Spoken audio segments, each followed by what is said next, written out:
¿Te has encontrado alguna vez con la boca abierta hacia el cielo y la mente en silencio, no por comunión, sino por vergüenza? No es raro. Muchos creemos que lo que nos separa de Dios es un pasado oscuro o una culpa que pesa. Pero hay algo más inmediato y más traicionero: las pequeñas voces que se instalan en tu cabeza y se presentan como si fueran la verdad. Imagina una casa que siempre ha sido tu refugio. Por fuera parece ordenada, las ventanas limpias, la puerta en su sitio. Entra gente, hay risas, todo parece normal. Pero detrás de la última puerta, en el cuarto que no visitas a menudo, se han acumulado cajas, telarañas y olores que evitas mirar. Un día intentas entrar a ese cuarto para hablar con alguien muy querido, pero tu pie tropieza con una caja que no sabías que estaba ahí. Eso es lo que sucede cuando intentas hablar con Dios desde el corazón. Hay un cuarto en tu interior que no has limpiado, y los huéspedes que viven allí te acusan, te distraen y te hacen sentir indigno de acercarte. Lo que impide que muchas personas oren con libertad no siempre es la carga de sus errores. A veces es el ruido persistente de pensamientos tóxicos. No vales, Dios ya no te escucha, no mereces perdón, eres un fraude. Esos pensamientos llegan como visitas no invitadas y se instalan como si fueran parte de la familia. Te susurran cuando te arrodillas, interrumpen tu gratitud y contaminan tus confesiones con vergüenza. Si alguna vez has pensado que tu problema es espiritual y al mismo tiempo que nada de lo que haces cambia esa sensación, escucha esto. No te constituye ese pensamiento. Te ha sido impuesto. Hoy quiero proponerte algo radicalmente sencillo y profundamente bíblico. Puedes limpiar ese cuarto. Puedes aprender a hablar con Dios desde el corazón sin vergüenza. No porque te vuelvas perfecto, sino porque conviertes tu mente en un lugar hospitalario para la verdad. No es una solución instantánea ni una fórmula mágica. Es una práctica que tiene raíces en la Escritura y también en cómo funciona nuestro cerebro. Pero antes de avanzar, necesito que tomes una decisión pequeña y concreta ahora mismo. Si esto te está hablando, escribe en los comentarios exactamente estas palabras. Hoy empiezo a hablar con Dios desde el corazón. Hazlo sin adornos. Es una declaración sencilla, pública, que te ayudará a poner la intención en movimiento. Déjame contarte una historia. No porque sea única ni porque garantice que todo te sucederá igual, sino porque en ella verás con claridad el tipo de trabajo que te pido que consideres. Nara parecía una mujer resuelta. En su iglesia tenía responsabilidades, cuidaba de los pequeños detalles y ofrecía sus manos para servir en lo que hiciera falta. Sus amigos la describían como valiente, pero por las noches, cuando las luces se apagaban, la valentía se deshilachaba. Las oraciones se volvían una batalla, empezaban con gratitud, y al minuto un pensamiento se colaba. ¿Por qué me escucharía él? Mira cómo fallaste hoy. Otras veces, justo cuando intentaba recordar una promesa, su mente saltaba con imágenes y reproches, escenas del pasado que nadie le había pedido que reviviera. En el trabajo, cuando alguien le pedía una opinión, su interior le gritaba que no era buena suficiente. Entre amigos, una conversación sobre sueños le recordaba fracasos. En la intimidad con su esposo, la sombra de la culpa empañaba lo que debería ser ternura. La vida de Nahara estaba por fuera funcional. Por dentro había un tumulto que no conseguía ordenar. Un viaje cambió algo. No fue el destino lo que transformó su alma, sino el encuentro con una mujer que no juzgó su historia, sino que señaló la casa. La mujer no vino con soluciones rápidas ni con frases motivacionales. Vino con una verdad sencilla y contundente. Tu mente está llena de basura. Dijo la frase sin drama, como quien en voz baja nombra lo que ya es visible. No se refirió a la culpa con términos teológicos complejos, ni le dijo que se fuera a casa y lo olvidara todo. La mujer la miró y con la calma de alguien que ha visto casas llenas de trastos, le enseñó a entrar cuarto por cuarto. Nahara al principio sintió vergüenza ante aquella constatación. ¿Cómo decir que había dejado que pensamientos se establecieran y dictaran su relación con Dios? ¿Cómo admitir que su altar personal estaba cubierto de polvo? Pero la mujer no la humilló. La invitó a mirar con honestidad. Le enseñó que los pensamientos no necesitan tu permiso para aparecer, pero sí necesitan un lugar en tu casa para quedarse. Y ese lugar, explicó, lo das cuando no los identificas, no los confrontas y no los reemplazas. Hay aquí una imagen bíblica que nos ayuda. Jesús, hablando sobre espíritus impuros, contó de alguien que fue expulsado de la casa y regresó para encontrarla vacía.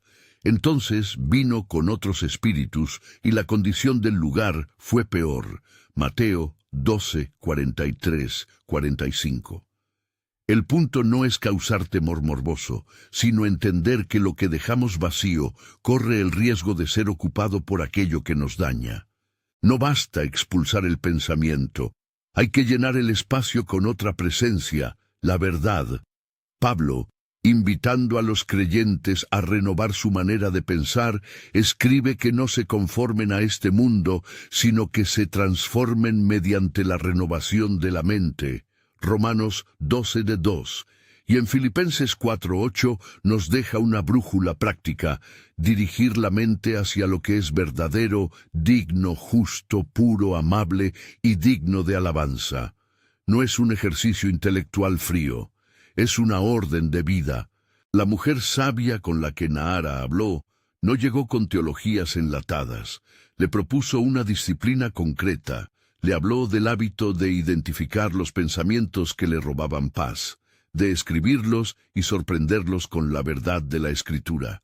Le enseñó a decir, esto no viene de Dios, esto no soy yo.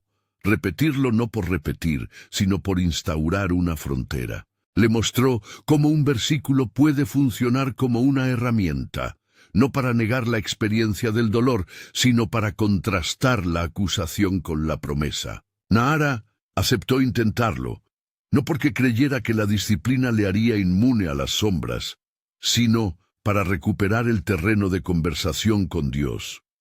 Su primer paso fue sencillo y humillante a la vez. Cada noche, antes de acostarse, escribía en un cuaderno los pensamientos que la habían perseguido durante el día. Lo anotaba tal cual, sin pulir. En la página, las frases perdían poder. Lo que en su cabeza eran voces implacables en la hoja quedaban reducidas a letras que podía leer, subrayar y nombrar. Eso, por extraño que parezca, ya es resistencia. Nombrar lo que te atormenta es ponerlo a la luz. Mientras Nahara hacía ese ejercicio, la mujer le fue explicando por qué tenía sentido incluso desde la ciencia. No para sustituir la palabra, sino para mostrar que no estamos pidiendo algo imposible. Cuando pensamos una y otra vez de cierta manera, nuestro cerebro crea caminos por donde la información circula con más facilidad. Esos hábitos de pensamiento construyen rutas. La neuroplasticidad, dijo la mujer sin tecnicismos, no es un término místico. Es la capacidad del cerebro de cambiar sus conexiones con el tiempo. Si las mismas voces han ganado terreno porque las hemos escuchado y respondido durante años, entonces podemos, con práctica y paciencia, trazar nuevas sendas. Repetir la verdad es como poner una valla que conduzca a otra calle. No dejó de decir que la neurociencia no reemplaza la experiencia espiritual. Fue cuidadosa en recordar que la fe no es un bricolaje psicológico y que hay situaciones que requieren ayuda profesional. Si alguien sufre angustia que paraliza, si hay depresión profunda, si hay pensamientos que apuntan a daño propio o a pérdida de contacto con la realidad, la mujer insistió en buscar acompañamiento clínico. La disciplina espiritual funciona mejor en comunidad y con responsabilidad. Los primeros días de Nahara no fueron gloriosos. Hubo noches en las que, después de escribir, las voces volvieron con el mismo ferocidad. Hubo momentos en los que las frases escritas parecían convocar más fantasmas, pero la mujer había introducido otra práctica. Cada pensamiento negativo debía ser confrontado con una línea de la escritura, no como un conjuro, sino como contraprueba. Si la mente decía «no vales», Nahara debía buscar y poner una verdad.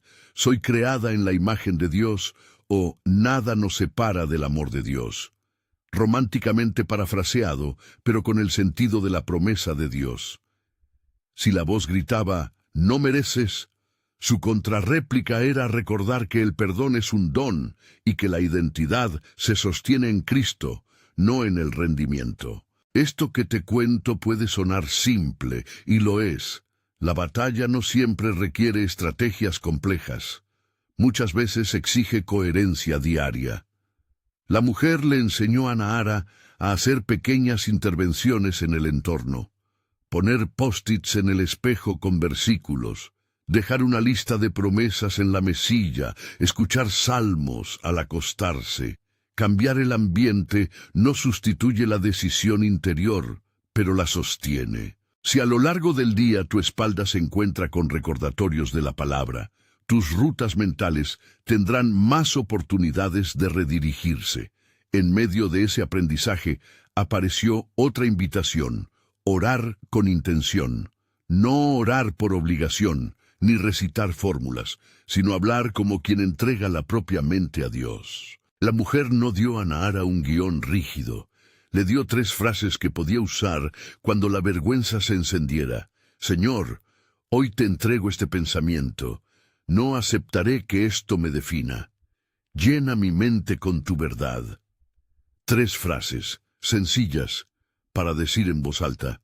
Repetirlas no es una práctica mágica, es un acto de alineación. Con la boca declares lo que tu corazón necesita anclar. Es importante que hagamos una pausa aquí y reconozcamos algo. Este proceso no promete eliminar el dolor. No te estoy ofreciendo un camino para evitar las lágrimas, ni un manual para no recordar nunca más lo que duele. Lo que propongo, y lo que la historia de Nahara muestra, es que existe la posibilidad de remover la capa de polvo y telarañas que impide que la luz entre en tu cuarto interior. Cuando la luz entra, la vergüenza pierde su terreno porque la verdad de Dios no se mezcla con acusaciones. Ahí, y solo ahí, puedes abrir la boca para decir la verdad al Padre. Lamentar, pedir, agradecer, confesar, sin que una voz interna te declare indigno. Mientras Nahara empezaba a anotar y a contradecir pensamientos con escritura, surgieron preguntas prácticas que quizá tú también te haces. ¿Qué hago con los recuerdos que duelen? ¿Cómo distinguir entre pensamiento intruso y convicción legítima? ¿No es acaso evadir la responsabilidad si solo reemplazo un pensamiento por otro? La mujer tuvo respuestas que no complacen ni simplifican, pero que respetan la complejidad.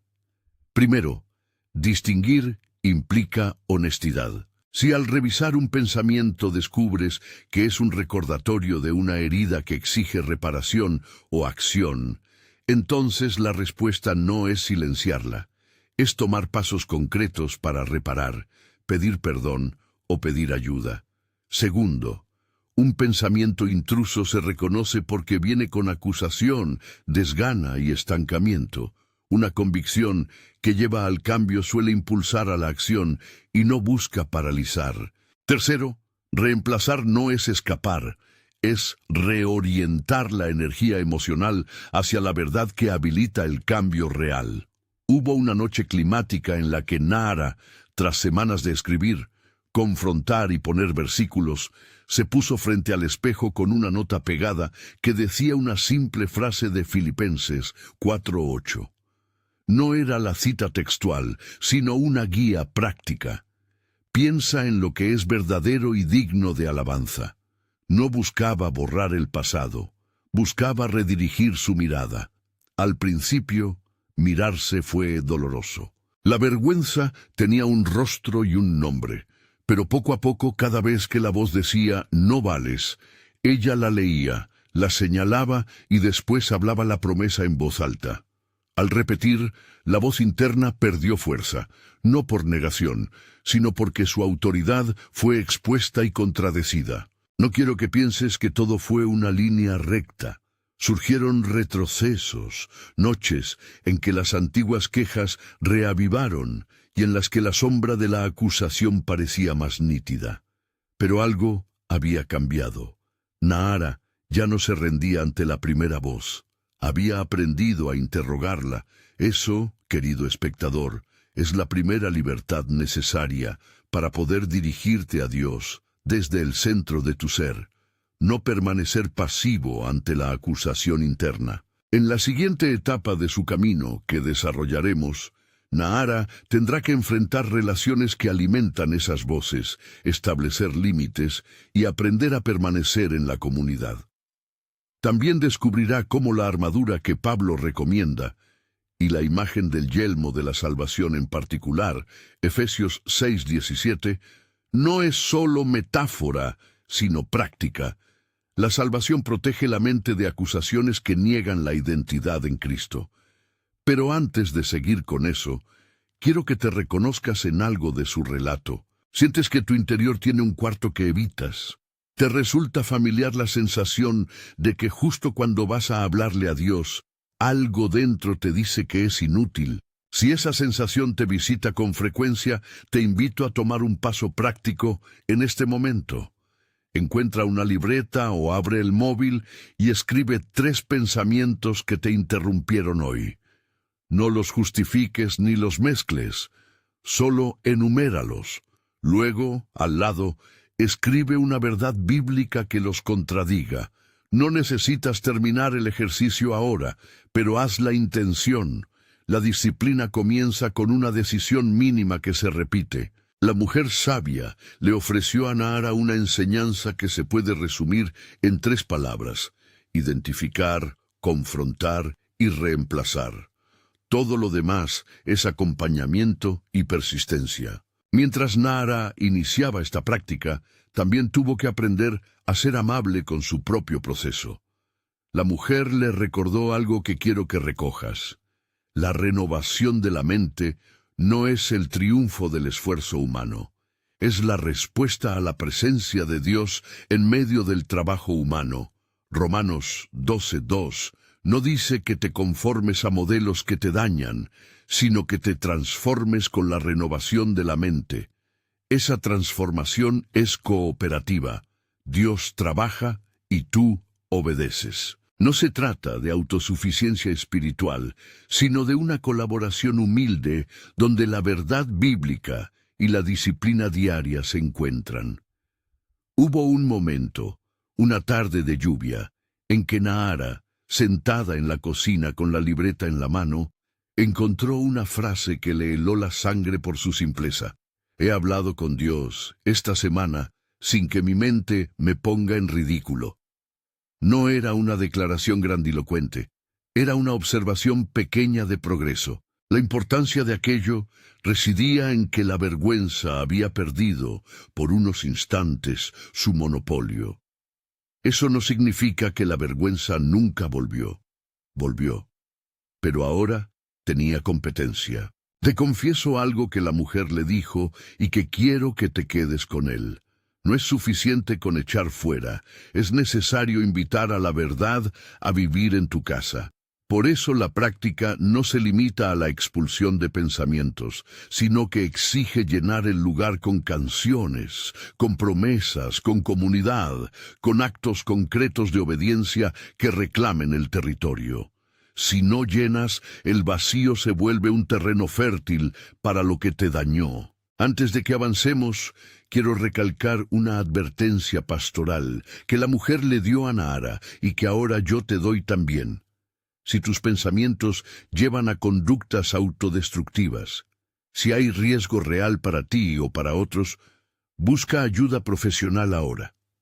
No minimices la seriedad de la salud mental con espiritualizaciones. La fe se honra buscando la ayuda que Dios pone a nuestro alcance, y la comunidad de creyentes debe acompañar sin reemplazar la ciencia. La historia de Nahara, hasta aquí, no es un testimonio de perfección, sino de persistencia.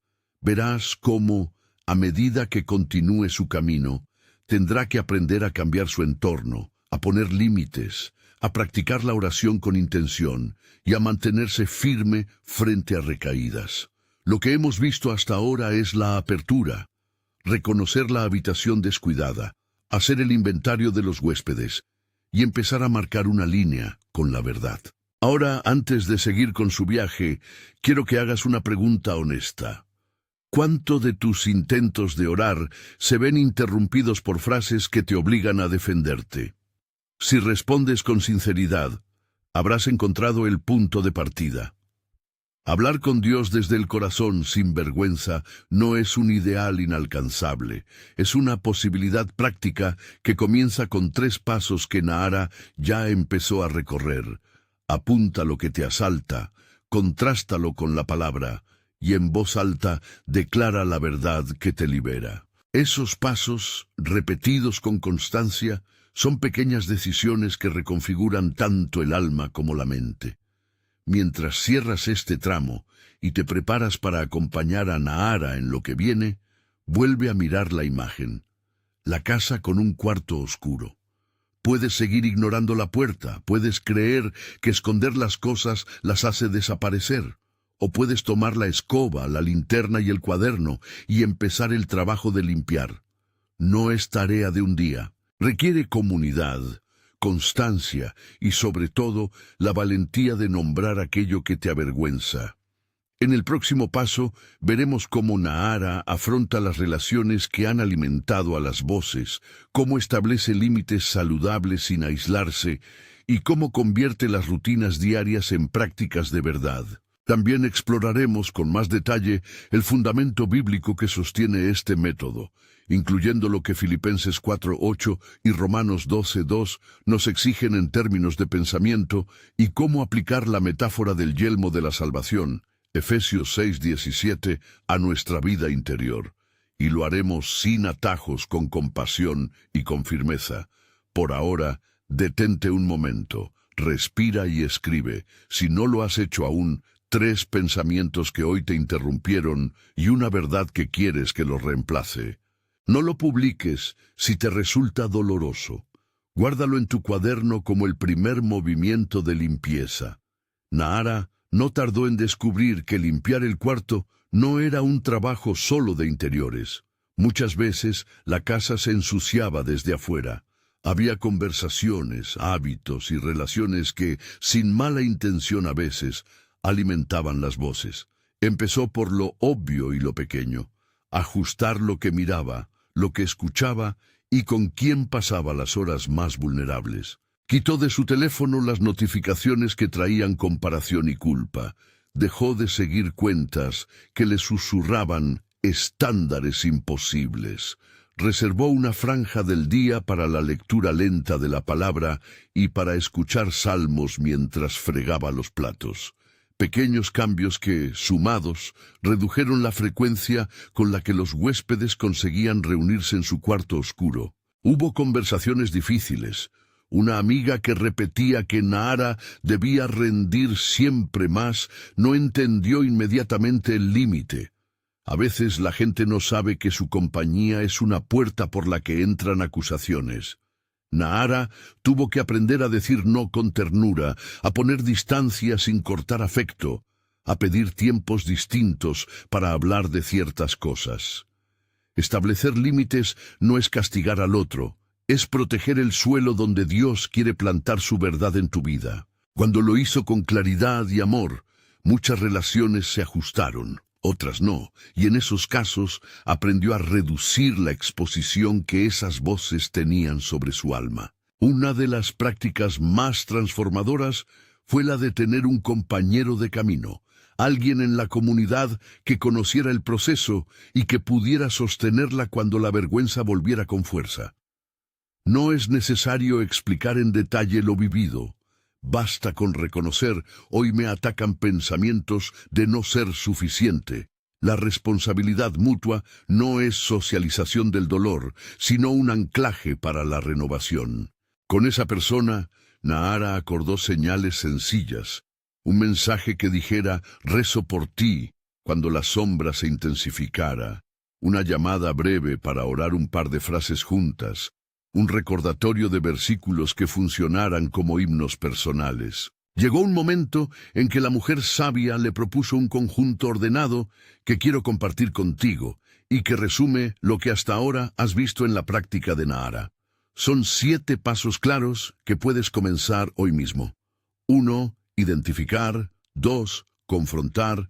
3. Reemplazar. 4. Repetir. 5. Cambiar entorno. 6. Orar con intención. 7. Persistir.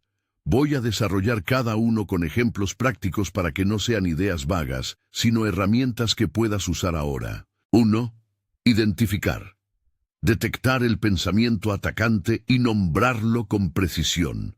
No basta con decir, me siento mal. Escribe la frase exacta que interrumpe tu oración. Puede ser, no me escucha, eres un fraude, no mereces perdón. Ponlo en una página. Escríbelo como si fuera una cita literal. Esa acción reduce el poder emotivo del pensamiento porque lo saca del circuito cerrado de la mente y lo coloca ante tu mirada crítica. 2. Confrontar.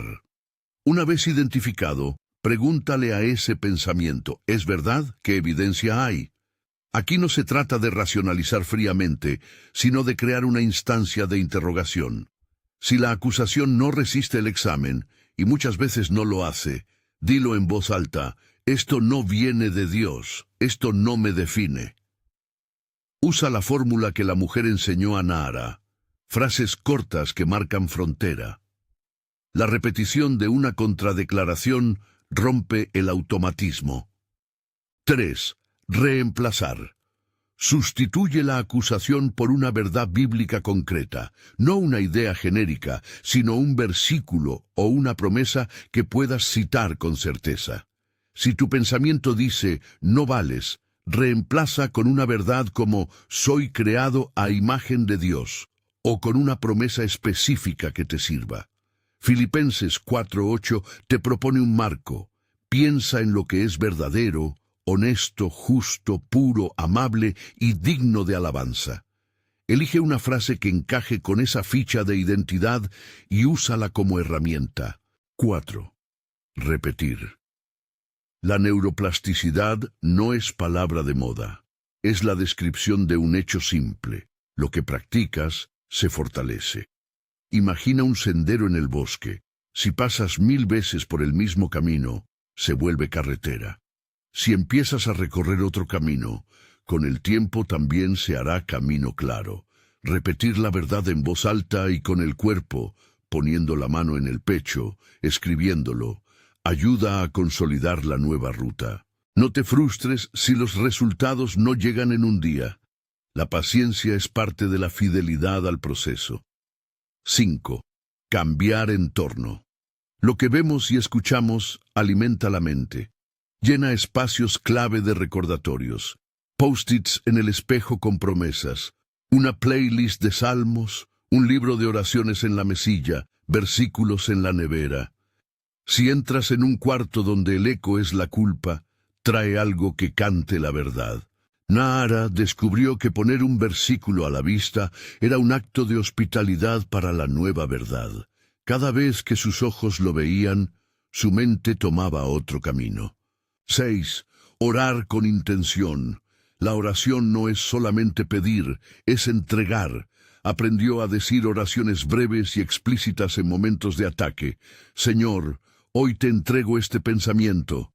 Padre, cúbreme con tu verdad. Jesús, no aceptaré que esta voz me defina. Estos enunciados no son palabras de magia, son actos concretos de alineación entre tu voluntad y la verdad divina. Úsalos en voz alta, no solo en el pensamiento. Hablar con la boca crea un circuito nuevo entre el corazón y la mente. 7. Persistir. La renovación es trabajo de tiempo. Habrá retrocesos, es parte del proceso. Lo importante es no aceptar el derrotismo como estado permanente. Levántate y vuelve a empezar. La consistencia vence a la intensidad ocasional.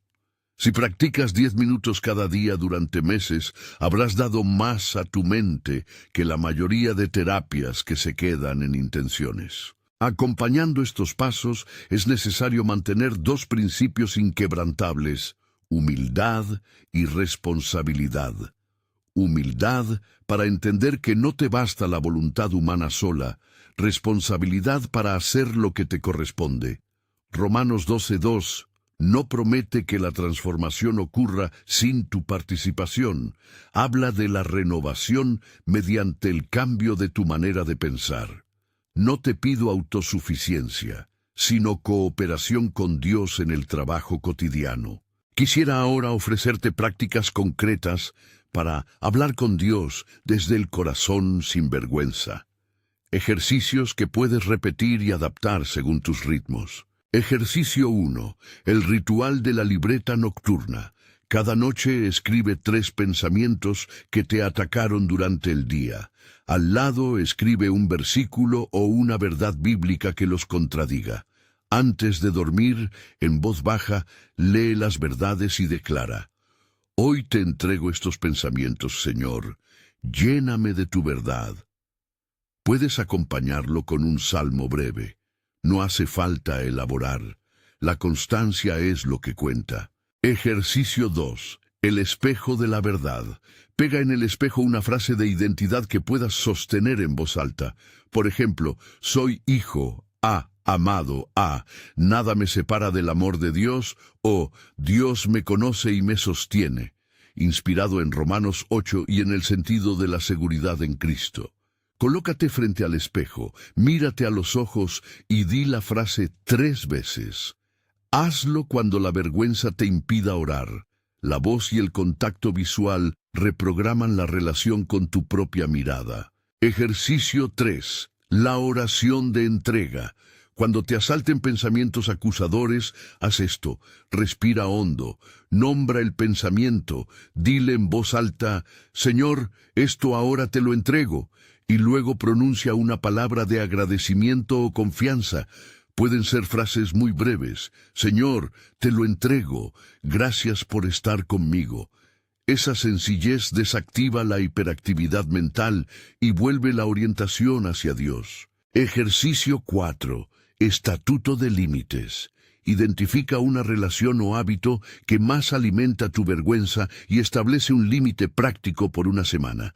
Por ejemplo, no hablar de temas X con cierta persona o limitar tiempo en redes a 15 minutos. Informa con honestidad: hoy necesito proteger este tiempo para mi renovación. Si no puedes decirlo, acuerda internamente la medida y busca apoyo en tu comunidad. Ejercicio 5. Comunidad de apoyo. Elige a una persona de confianza y comparte un objetivo concreto por un mes.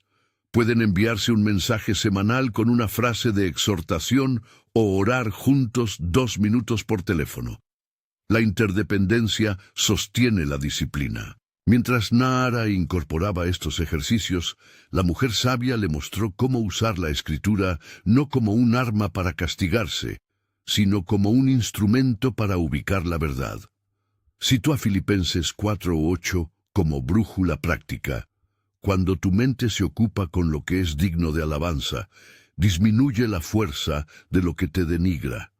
Mostró Romanos 12:2 como llamado a no conformarse a formas de pensar que te destruyen, sino a permitir que la mente sea transformada por la palabra y la presencia de Dios. La imagen del yelmo en Efesios 6:17 cobró nuevo sentido para Nahara.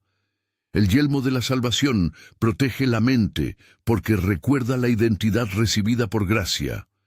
No se trata de un pensamiento positivo al azar, sino de una memoria espiritual que sostiene cuando las voces intentan imponer juicios.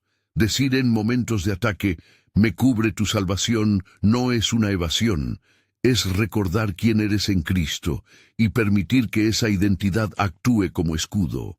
El yelmo no elimina la duda, pero la pone en su lugar. No es la autoridad última sobre tu identidad. También hubo espacio para la honestidad de los salmos. La tradición de los salmistas nos enseña que hablar con Dios desde el corazón incluye lamentaciones sin vergüenza.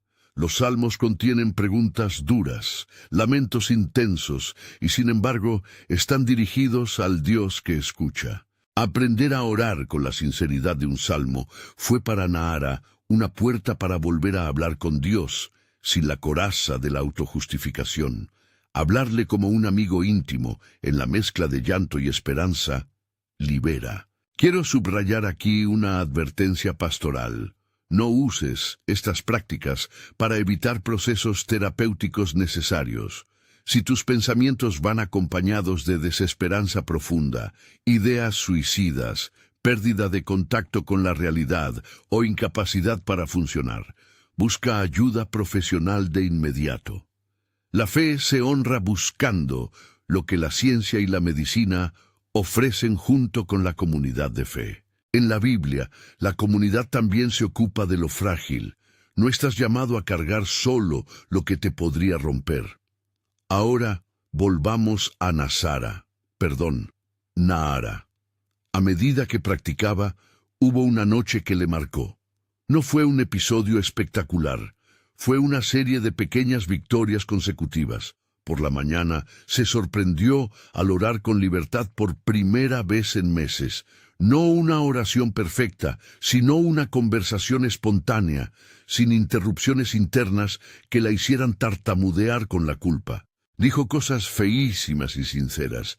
Confesó miedo, dijo agradecimientos torpes, pidió ayuda específica para una reunión. No buscó sonar espiritual, buscó ser humana. Esa honestidad fue la piedra angular.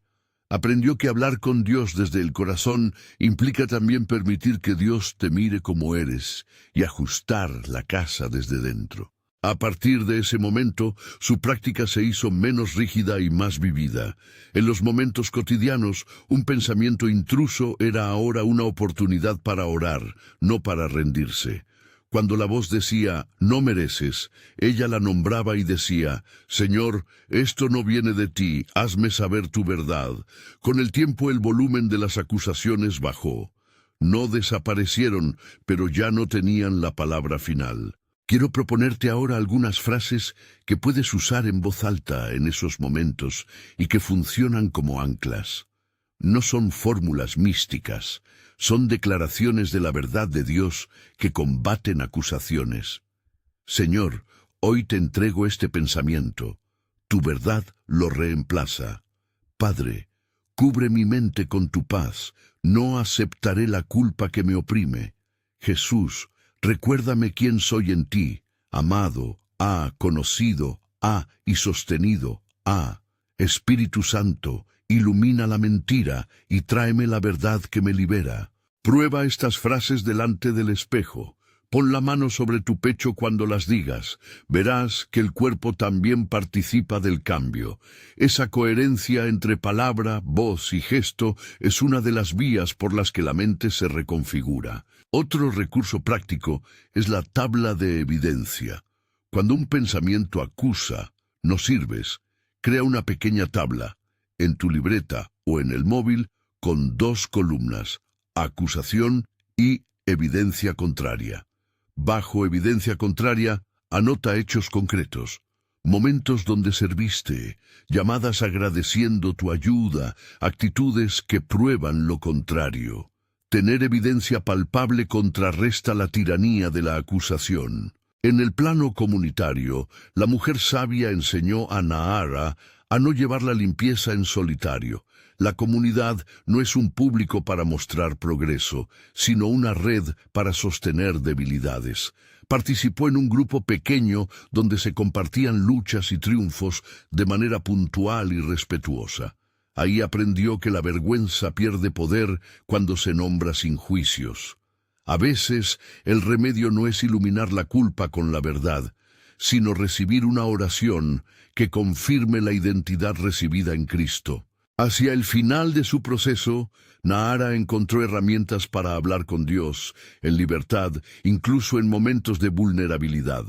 La liturgia de la honestidad consistía en 3 pasos muy cotidianos: nombrar, entregar y recibir. Nombrar el pensamiento. Entregarlo a Dios con una frase concreta. Recibir la verdad con una promesa bíblica y una acción pequeña. Escribir un versículo. Mandar un mensaje a su compañero de camino. Apagar el teléfono por una hora. Estos 3 movimientos le permitían volver a la conversación con Dios sin que la vergüenza dictara el tono. Antes de cerrar, quiero dejarte un modelo breve, una oración de sellado que puedes usar cuando sientas que la voz te quiere callar. Pruébala en voz alta. Hazla tuya. Señor, hoy te entrego estos pensamientos que me acusan. No aceptaré que definan mi identidad. Llena mi mente con tu verdad. Guarda mi corazón en tu paz. Dame la valentía para hablar contigo desde lo más profundo, sin máscaras, sin vergüenza. Enseña a mi alma a escuchar tu voz por encima de las acusaciones. Dame personas fieles que caminen conmigo y la sabiduría para pedir ayuda profesional si la necesito.